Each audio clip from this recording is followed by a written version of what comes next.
Assalamualaikum warahmatullahi wabarakatuh. Oke, seperti biasa sebelum dilanjutkan cerita pedang King Dao-nya, bantu Mimin tekan tombol like dan berkomentar juga. Terima kasih sudah dan sebelumnya. Gas. Bab 1653. Kerja. Selain 5 kekuatan tertinggi, ada juga beberapa kekuatan super di alam semesta asli. Kekuatan super ini berasal dari berbagai peradaban kosmik dan semuanya adalah peradaban tingkat dewa super. Meskipun mereka tidak sekuat 5 kekuatan tertinggi, mereka juga sangat menakutkan dan merupakan kekuatan super. Peradaban dewa pernah menjadi bagian dari peradaban dewa super di puncaknya. Dapat dilihat bahwa peradaban dewa super sangat menakutkan. Di bawah peradaban dewa super adalah peradaban dewa. Ada banyak peradaban dewa, dan kekuatan mereka sebenarnya sangat kuat, karena hanya peradaban dengan orang-orang kuat yang memutus lingkaran yang dapat disebut peradaban dewa. Peradaban besar juga terbagi menjadi peradaban kuat dan peradaban lemah. Cara membedakannya sangat mudah. Lihat saja peradaban mana yang memiliki lebih banyak orang kuat yang berhasil menembus lingkaran tersebut. Alasan mengapa semua kekuatan super ini berkumpul di alam semesta asli adalah karena satu alasan, jalan surgawi. Jalan surgawi terletak di surga tertinggi. Jalan itu adalah jalan selebar ratusan ribu kaki, yang diaspal oleh semua hukum dan cara dunia. Itu bukan jalan yang Anda lalui, tetapi sebab dan akibat, dan reinkarnasi. Asal-usul jalan surgawi ini sangat misterius. Tetapi semua orang tahu bahwa jalan surgawi ini pasti terkait dengan kehendak tertinggi. Adapun apa yang ada di ujung jalan menuju surga itu, tidak seorang pun mengetahuinya. Karena sampai saat ini belum ada seorang pun yang mampu mencapai ujung jalan menuju surga itu.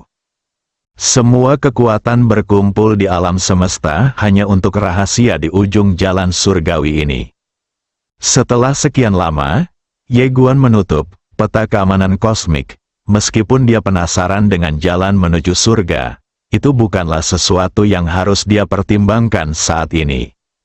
Sekarang dia sangat ingin tahu di level mana dia sekarang. Jika memungkinkan, akan lebih baik jika dia bisa bertarung dengan orang kuat tingkat atas yang sebenarnya. Setelah beberapa saat, dia telah tiba di medan perang kosmik. Melihat menara-menara batu yang padat di tanah kosong, Ye Guan masih sedikit terkejut, karena dia tahu bahwa menara-menara batu ini dibangun oleh berbagai peradaban kosmik, dan hanya peradaban di tingkat dewa yang dapat membangun menara-menara batunya sendiri untuk berkultivasi di sini. Dan di sini, ada puluhan ribu menara batu untuk budidaya yang menjulang tinggi ke langit. Alam semesta ini sungguh panggung yang besar. Dia berjalan cepat ke kejauhan. Dari peta keamanan alam semesta asli, dia mengetahui bahwa menara batu Tongtian untuk kultivasi di sini juga memiliki tingkatan, dari rendah hingga tinggi, Ling, Sen, dan Zi. Tingkatan yang berbeda sesuai dengan tingkatan peradaban yang berbeda. Menara batu Lingji melambangkan peradaban kosmik para dewa, dan para dewa melambangkan peradaban super ilahi. Adapun Zi, melambangkan peradaban tertinggi, yaitu 5 kekuatan peradaban tertinggi. Tingkat terendah adalah peradaban para dewa, permainan tingkat tinggi. Tak lama kemudian, ia kehilangan kegembiraannya karena ia mengetahui bahwa sangat mahal untuk memasuki menara batu semacam ini. Bahkan untuk menara batu tingkat spiritual, biaya untuk 1 kali kunjungan mencapai 50.000 kristal roh leluhur. Dengan kata lain, dia sekarang hanya bisa pergi ke menara batu terendah. Tentu saja, biaya ini tidak hanya memungkinkan Anda untuk masuk dan bertarung. Setiap menara batu Tongtian mewakili peradaban kosmik. Saat Anda memasukinya, Anda tidak hanya dapat bertarung melawan para jenius dari peradaban kosmik ini, tetapi juga berlatih di antara mereka. Metode latihan setiap peradaban kosmik berbeda. Dengan kata lain, selama Anda punya uang, Anda dapat merasakan metode latihan semua peradaban kosmik. Di medan perang kosmik ini, menara batu Tongtian yang paling populer tidak diragukan lagi adalah yang dibangun oleh Paviliun Xianbao. Tidak hanya energi spiritual di dalamnya yang paling melimpah, ia juga memiliki kekuatan supranatural. Tinggal di dalamnya selama 5 tahun, sementara hanya 1 hari telah berlalu di luar. Apa bedanya ini dengan curang? Terlebih lagi, di dalamnya terdapat paviliun seni bela diri yang berisi banyak sekali buku klasik seni bela diri dan keterampilan sihir, yang semuanya merupakan buku-buku terbaik, dan diperbarui secara berkala. Ini adalah surga bagi semua praktisi, satu-satunya kekurangannya adalah harganya terlalu mahal. Sangat-sangat mahal. Untuk masuk dan berlatih sekali, seseorang membutuhkan 290.000 kristal roh, dan seseorang hanya dapat tinggal di sana selama 10 hari, yang tentu saja setara dengan 50 tahun. Hampir 300.000 kristal roh leluhur jelas bukan sesuatu yang bisa didapatkan oleh orang biasa. Kristal roh leluhur adalah mata uang universal dari Origin Universe. Kristal ini sangat berharga dan hanya bisa diproduksi di Origin Universe. Sebenarnya sangat sulit bagi peradaban teratas di luar sana untuk mendapatkannya. Selain menjual barang-barang berharga dari peradaban kosmik mereka sendiri, mereka juga bisa menjelajahi alam rahasia yang sangat berbahaya di Origin Universe, tetapi ini sangat berbahaya. Terlebih lagi, jika Anda ingin memasuki menara batu pelatihan Paviliun Harta Karun Abadi, Anda harus membuat janji terlebih dahulu. Konon, antrean untuk membuat janji temu kini telah mengular selama ratusan tahun. Tentu saja, ada cara lain, yaitu Anda dapat membayar lebih banyak uang untuk menyerobot antrian. Begitu uangnya tersedia, Anda dapat masuk kapan saja. Jika Paviliun Harta Karun Abadi merupakan menara batu pelatihan yang paling populer, maka menara batu pelatihan Gerbang Pahit merupakan yang paling tidak populer. Orang-orang bebas untuk pergi ke sana, tapi tidak ada yang mau pergi. Pahit sekali rasanya, itu bukan sesuatu yang bisa dipraktikkan manusia. Bahkan beberapa monster kuno tidak berani pergi ke menara batu Kumen untuk berlatih dengan mudah. Selain menara batu pelatihan Paviliun Xianbao, menara batu pelatihan Sekte Shinto, Sekte Benwu, dan Paviliun Hehuan juga sangat populer. Ini juga sangat populer, terutama Paviliun Hehuan. Mereka memperhatikan integrasi Yin dan Yang, kesatuan manusia dan alam. Untuk membantu Anda berkembang, mereka akan mengajak Anda melakukan beberapa hal aneh. Adapun Sekte Benwu, karena mereka menekankan pencerahan tiba-tiba, oleh karena itu, di menara batu pelatihan mereka untuk memungkinkan Anda memperoleh pencerahan tiba-tiba, mereka memiliki serangkaian metode yang unik. Tentu saja, tidak 100% pasti bahwa Anda akan memperoleh pencerahan tiba-tiba, karena pada akhirnya itu tergantung pada bakat Anda sendiri, tetapi selama Anda memperoleh pencerahan tiba-tiba, kekuatan Anda akan meningkat pesat. Biaya masuk ke 5 ruang pelatihan tingkat tertinggi sangatlah tinggi dan orang biasa tidak mampu membelinya.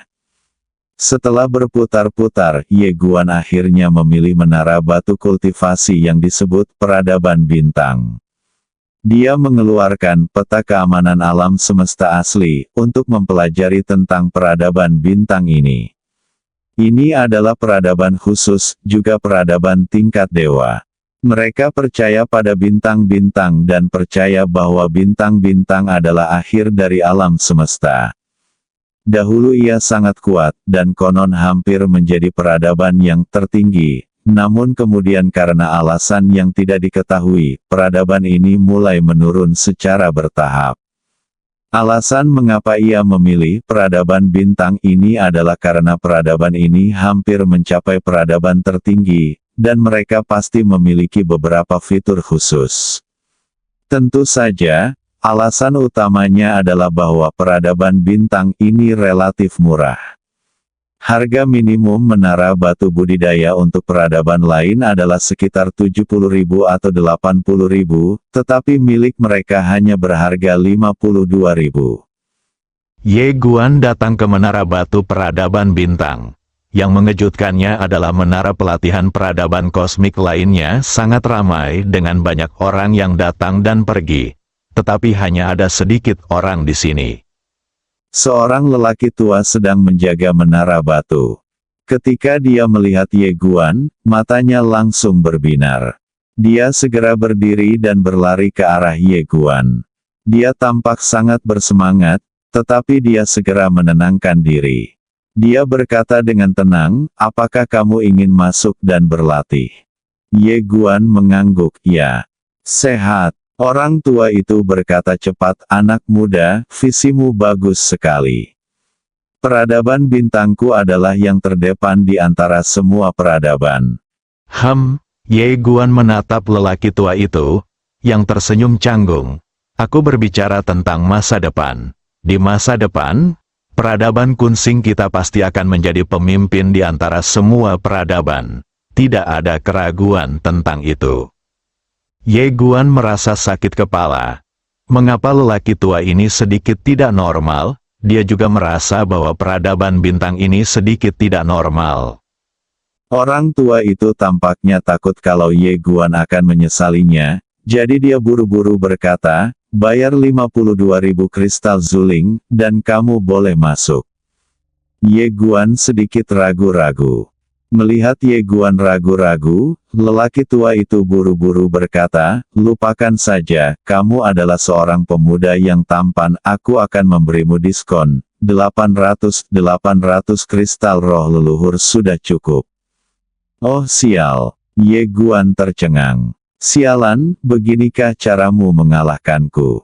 Ada masalah besar." Tanpa ragu-ragu, Ye Guan berbalik dan berlari, tetapi lelaki tua itu menangkapnya dan berkata, "Tidak apa-apa, adik kecil, kita bebas hari ini." "Adik kecil, jangan takut, kita adalah orang-orang yang serius." Sambil berbicara, dia menyeretnya langsung ke menara batu pelatihan.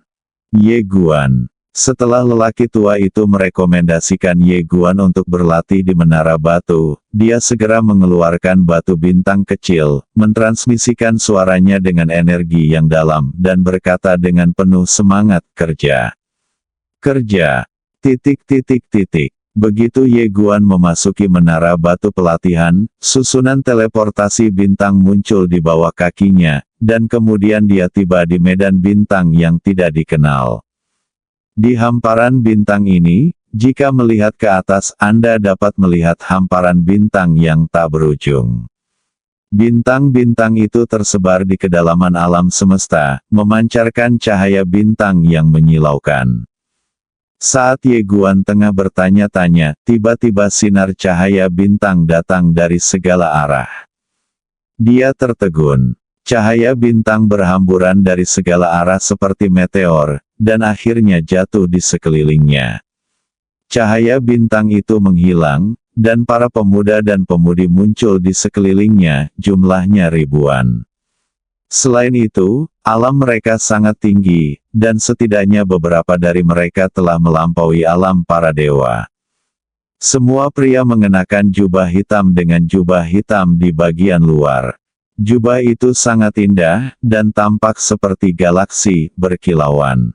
Semua wanita mengenakan rok ungu tua dan juga mengenakan jubah bintang. Tidak seperti pria, sebagian besar wanita juga mengenakan topi bertanduk domba, yang tampak sangat imut. Ye Guan bingung dengan kemunculan begitu banyak orang secara tiba-tiba. Dan orang-orang itu menatap Ye Guan dengan rasa ingin tahu, tidak hanya menatapnya, tetapi juga saling berbisik. Pada saat ini, seorang pria berjalan keluar perlahan. Dia berambut perak, ada rumput liar di mulutnya, dan tampak sedikit acuh tak acuh. Ye Guan menatap pria yang keluar, aku datang ke sini untuk berlatih. Pria berambut perak itu terkekeh, oke. Ye Guan berkata, mengapa kamu tersenyum begitu tidak senonoh? Vulgar. Pria berambut perak itu berkata dengan serius, benarkah? Baiklah, ayo, lakukan saja. Ye Guan Dao, denganmu. Pria berambut perak itu menggelengkan kepalanya, bersama kami. Ye Guan menatap pria berambut perak itu, dengan kalian. Sembari berkata demikian, dia melirik ke arah pria berambut perak dan anak buahnya. Pria berambut perak itu mengangguk, ya ikuti kami. Ye Guan terdiam sejenak, lalu bertanya, apakah kau mencoba merampokku? Pria berambut perak itu terkejut, bagaimana kau tahu? Pada titik ini, dia menyadari sesuatu, segera berhenti, dan berkata dengan serius, bagaimana mungkin? Kami bukan orang seperti itu. Seorang gadis berusia 15 atau 16 tahun di sampingnya menarik lengan bajunya dan berkata dengan serius, kakak, kami memang orang-orang seperti itu. Pria berambut perak. Ye Guan terdiam. Oh sial. Kesarang bandit. Gadis kecil di sebelah pria berambut perak itu menatap Ye Guan dan berkata dengan lembut, jangan takut. Peradaban kungsing kami adalah peradaban yang masuk akal. Kami hanya mencari uang dan tidak membunuh. Jika Anda tidak punya uang, tulis surat kembali ke peradaban Anda dan minta keluarga Anda untuk menebus Anda. Kami hanya menginginkan 100.000 kristal leluhur. Jika Anda juga mengalami kesulitan, kami dapat memberi Anda diskon. Ye Guan. Bab 1654, hancurkan. Tebusan. Ye Guan melirik gadis kecil di sebelah pria berambut perak itu. Dia mengenakan topi bertanduk domba dan tampak lemah, tetapi kata-kata yang diucapkannya sama sekali tidak lemah. Ye Guan tertawa dan berkata, gadis kecil, kau begitu picik bahkan untuk urusan penculikan. 100.000 kristal leluhur, tidakkah kau pikir itu terlalu sedikit? Gadis kecil itu berkata dengan serius, kamu harus memberi ruang gerak saat melakukan sesuatu, dan jangan bertindak terlalu jauh. Kamu Guan, penculikan apa? Xing Chen, jangan bicara omong kosong. Pria berambut perak itu melirik adiknya dengan tidak puas, lalu menatap Ye Guan dan berkata sambil tersenyum, biarkan aku memberitahumu tentang peraturan kita di sini. Di menara batu pelatihan peradaban bintang kita, pihak yang menang dapat mengambil barang-barang milik pihak yang kalah sebagai piala. Ini adalah sesuatu yang diketahui semua orang. Ye Guan berkata, kamu tidak menuliskannya di luar. Pria berambut perak itu terkekeh dan berkata, bukankah sudah kuceritakan padamu sekarang? Ye Guan. Gadis kecil di samping pria berambut perak itu menariknya kembali dan berkata dengan serius, kakak, pria ini sangat jujur. Tinggalkan dia sejumlah uang untuk perjalanan. Pria berambut perak itu tersenyum dan berkata, jangan khawatir, aku tahu apa yang harus kulakukan. Ye Guan juga sedikit terkejut, dia tidak menyangka bahwa peradaban bintang ini adalah bandit seperti itu. Sungguh sekelompok orang. Pria berambut perak itu terkekeh dan berkata, saudaraku, serahkan semua yang kau miliki dan kau boleh pergi. Kami hanya menginginkan uang, bukan nyawamu. Setelah kami keluar, kami akan tetap menjadi saudara yang baik. Ye Guan berkata, aku ingin menantangmu dalam duel 1 lawan 1. Saya... Pria berambut perak itu menunjuk dirinya sendiri. Ye Guan mengangguk. Aku ingin menantangmu berduel. Jika kau mengalahkanku, aku akan memberikan semua harta karun itu padamu. Pria berambut perak itu menatap Ye Guan, dan setelah beberapa saat, dia tiba-tiba tertawa, kakak, apakah kamu berpura-pura menjadi babi untuk memakan harimau? Ye Guan. Pria berambut perak itu menggelengkan kepalanya berulang kali, tidak, aku tidak akan memberimu kesempatan. Aku akan menghajarmu secara berkelompok. Jika kau tidak menyerahkan barang-barang itu, lebih dari 1000 orang dari kami akan menghajarmu. Wajah Ye Guan menjadi gelap. Apakah kamu tidak takut diolok-olok oleh dunia beradab di luar jika kamu melakukan ini? Pria berambut perak itu tersenyum dan berkata, jangan takut. Ye Guan bingung, kenapa? Pria berambut perak itu berkata dengan serius, karena kami tidak tahu malu. Ekspresi Ye Guan membeku dan dia terus berseru, wow. Pria berambut perak itu hendak berbicara, tetapi pada saat ini, Ye Guan tiba-tiba melompat. Dia berada sekitar 100 kaki jauhnya dari pria berambut perak itu. Sebelum semua orang bisa bereaksi, Ye Guan menebas di depan pria berambut perak itu dengan pedang. Namun, saat berikutnya, sedikit keterkejutan melintas di mata Ye Guan, karena dia menemukan bahwa aura mengerikan datang dari kanannya dengan kecepatan yang sangat cepat. Ye Guan segera menyerahkan pria berambut perak di depannya, berbalik dan menebas dengan pedangnya. Wah, seberkas cahaya bintang pecah. Ye Guan mengangkat kepalanya dan melihat ke samping. Orang yang melakukan gerakan itu tidak lain adalah saudara perempuan pria berambut perak itu.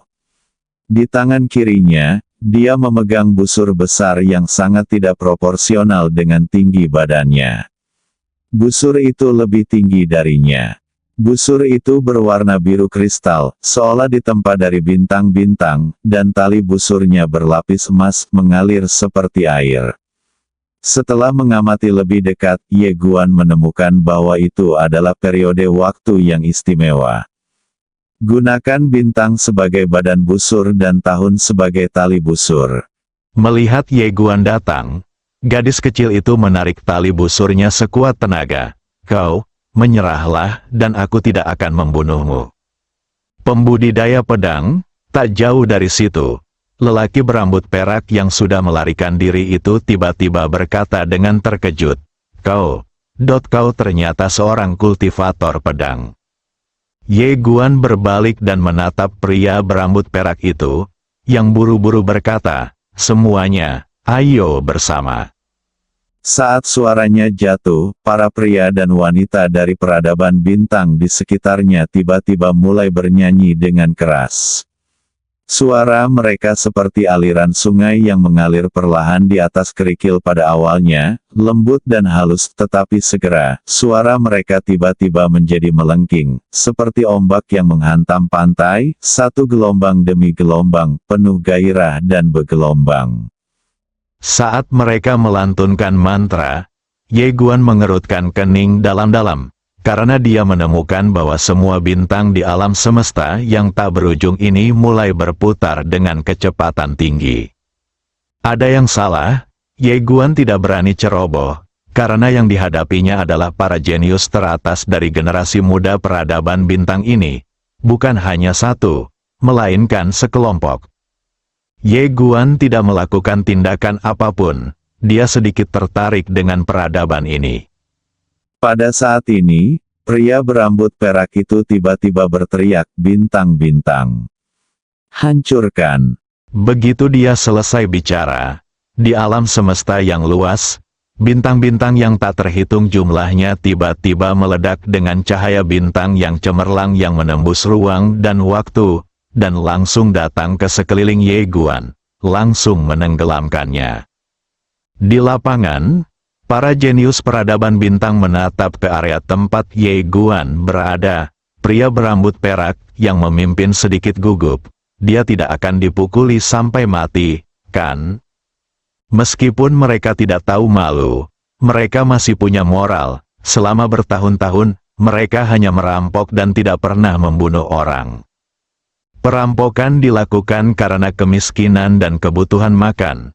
Tetapi jika itu menyakiti kehidupan seseorang, itu sudah keterlaluan. Berdengung. Tepat ketika pria berambut perak dan yang lainnya khawatir tentang hidup atau mati Ye Guan, suara pedang tiba-tiba bergema di seluruh alam semesta, dan kemudian lautan bintang terkoyak oleh pedang ini.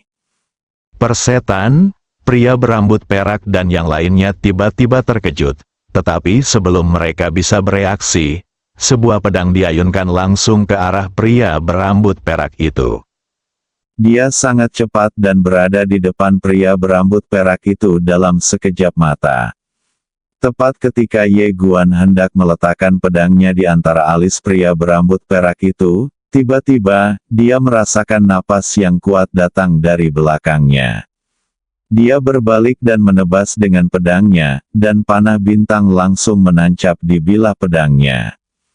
Wah, cahaya bintang pun pecah. Ye Guan mendongak dan melihat bahwa itu adalah gadis kecil itu lagi. Dia sekarang sedang menarik busur dan mengarahkan anak panah kepadanya. Anak panah itu terbentuk dari kekuatan bintang yang tak terhitung jumlahnya. Sebuah pusaran bintang besar terbentuk di sekelilingnya, dan kekuatan bintang yang mengerikan terus menyebar, yang sangat menakutkan. Ye Guan menatap gadis kecil itu dan berkata sambil tersenyum, menarik. Saat suara itu berakhir, dia tiba-tiba menghilang dari tempatnya. Gadis kecil itu tiba-tiba melepaskannya, tertawa. Tiba-tiba sebuah anak panah bintang melesat di udara. Saat anak panah itu melesat, bintang-bintang di galaksi yang tak berujung itu mulai berputar bersamanya. Kekuatan bintang yang mengerikan melonjak keluar dan akhirnya mengalir ke dalam anak panah itu seperti aliran air yang berkumpul menjadi sungai. Aura anak panah itu tiba-tiba melonjak liar. Ye Guan tersenyum tipis dan mengulurkan pedang. Wah, anak panah itu pecah dan meledak menjadi pecahan bintang yang tak terhitung jumlahnya. Di kejauhan, wajah gadis kecil itu berubah drastis dan dia hendak menembak lagi. Tetapi saat berikutnya, pupil matanya tiba-tiba mengecil karena pedang sudah menempel di alisnya. Ada kilatan keengganan di mata gadis kecil itu, dan baru-baru ini ada sedikit kekeras kepalaan. Dia memegang busur panjang itu erat-erat di tangan kirinya, dan tepat ketika Ye Guan mengira dia akan menyerang lagi, dia mengangkat busur panjang itu tinggi-tinggi dan berkata, "Aku menyerah." Ye Guan. Dan di sekitar mereka orang-orang kuat dari peradaban bintang juga tercengang pada saat ini. Persetan. Lelaki berambut perak itu tiba-tiba menyadari sesuatu dan berkata dengan ngeri, kau adalah pemecah lingkaran sialan, kau gila, kau adalah pemecah lingkaran dan datang ke sini untuk diadili." Pemutus lingkaran, mendengar perkataan pria berambut perak itu, para jenius dan monster dari peradaban bintang di lapangan semuanya terkejut. Mereka menatap Ye Guan dengan mata mereka yang sebesar lentera. Karena dalam peradaban bintang mereka, hanya ada satu orang yang dapat memutus lingkaran itu, dan orang itu adalah penguasa peradaban mereka. Dan orang di depanku ini adalah seorang pemutus lingkaran. Bagaimana para pemutus lingkaran itu bisa sampai di sini? Bukankah ini penindasan? Xiaota tiba-tiba berkata. Akhirnya aku tahu kenapa kamu tidak kembali ke ibumu dulu. Ternyata kamu sengaja datang ke sini untuk pamer. Aku mengerti, jika kamu tidak kembali ke kampung halamanmu saat kamu kaya dan berkuasa, itu seperti berjalan di malam hari dengan pakaian bagus. Kamu akhirnya meningkatkan kekuatanmu, jadi kamu pasti ingin pamer. Ye Guan mengabaikan Taye dan mengambil busur besar dari gadis kecil itu, tetapi gadis kecil itu memegang ujung busur lainnya dengan erat. Dia menatap Ye Guan dengan air mata dan tatapan menantang. Ye Guan berkata, "Menurut aturanmu, ini milikku sekarang." Gadis kecil itu menatapnya dengan sedih.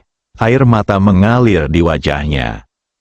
Ye Guan tetap menyambar busur itu, dan bukan hanya itu saja, dia juga menyambar cincin di tangan gadis kecil itu. Gadis kecil itu menangis semakin keras. Ye Guan berbalik dan menatap pria berambut perak itu, yang berkata dengan suara gemetar, "Saudaraku, kaulah yang memutus lingkaran itu." Ye Guan mengangguk, "Ya." Tenggorokan pria berambut perak itu bergulung, "Kau adalah pemecah lingkaran, apa yang kau lakukan di sini? Bukankah kau di sini untuk menindas orang lain?" Ye Guan berkata dengan jujur, "Kupikir kalian semua adalah orang-orang yang tidak bisa masuk ke dalam lingkaran setan. Aku tidak menyangka kalian tidak bisa masuk ke lingkaran setan. Oh, kalau aku tahu aku tidak akan datang." Setiap orang. Wajah pria berambut perak itu penuh dengan garis-garis hitam. Orang ini tidak hanya membunuh orang, tetapi juga menghancurkan hati mereka. Ye Guan berkata, "Sekarang aku telah menang. Serahkan semua cincinmu." Saya tidak. Pada saat ini, seorang pria dari peradaban bintang segera berdiri.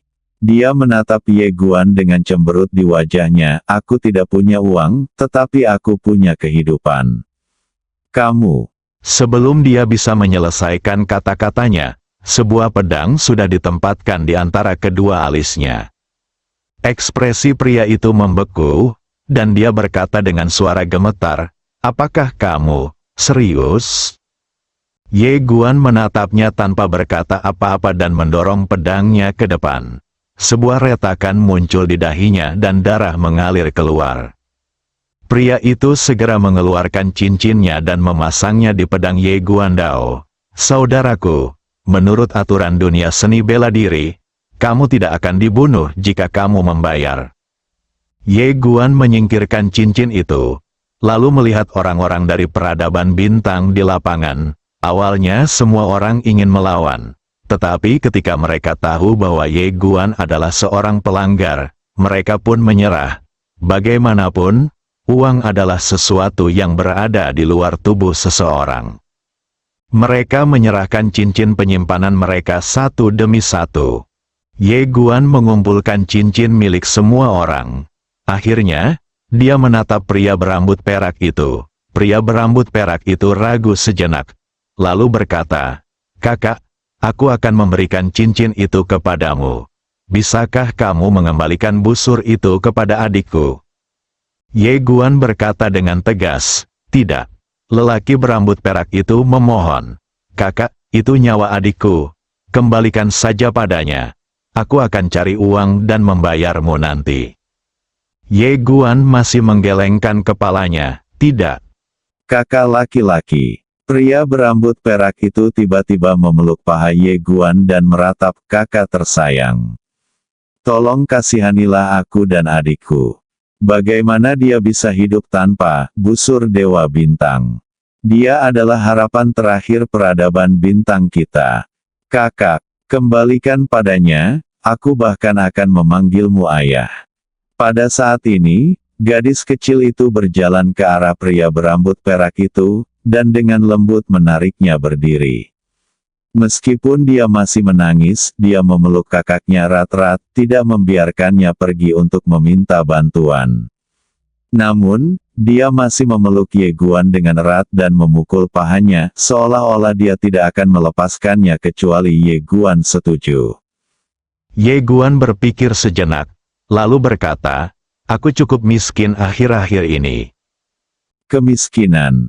Pria berambut perak itu mendongak ke arah Ye Guan dan berkata dengan nada memelas, "Saudaraku, kamu adalah orang yang tidak punya tujuan dan kamu masih miskin. Tahukah kamu betapa miskinnya kami? Peradaban bintang kami masih terlilit hutang. Paviliun Xianbao meminjamkan kami pinjaman berbunga tinggi, dan kami masih berutang jutaan kristal zuling kepada mereka. Jika kami tidak dipaksa ke dalam situasi putus asa, kami tidak akan melakukan perampokan seperti itu." Bersambung.